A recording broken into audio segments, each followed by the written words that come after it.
એકવાર એક હાઈવે ઉપર હું ઊભી હતી, એટલે બાજુમાં ત્યાં છે ને એક પેટ્રોલ પંપ હતો. એટલે એક જણો આવ્યો અને એની ઘરવાળીને પેટ્રોલ પંપની બહાર ઉતારી દીધી અને પછી પેટ્રોલ પુરાવા ગયો અને પેટ્રોલ પુરાવીને આવીને પછી એની ઘરવાળીને બેહાડીને પાછો વયો ગયો. થોડીક વાર થઈ બીજો જણો આવ્યો, એણે એમ કર્યું, એને ઘરવાળીને બહાર ઉતારી દીધી, પછી પેટ્રોલ પુરાવીને અને પછી પાછી આવીને અને બેહાડી દીધી અને વયો ગયો. એટલે હું ત્યાં થોડીક વાર ઊભી ને એટલી વારમાં 4 થી 5 જણા આવ્યા.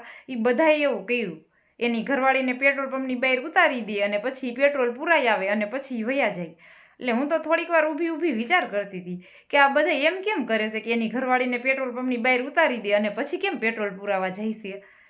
થોડીક વાર થઈ ને ત્યાં તો એ પેટ્રોલ પંપ હતું ને ત્યાં ઉપર એક બોર્ડ માર્યું હતું મોટું બધું, અને એમાં એમ લખ્યું હતું કે આગ લગાડે ને એવી વસ્તુને બહાર જ મૂકીને આવવાની. એટલે થોડીક વાર મેં વિચાર કર્યો ને પછી મને સમજાઈ ગયું.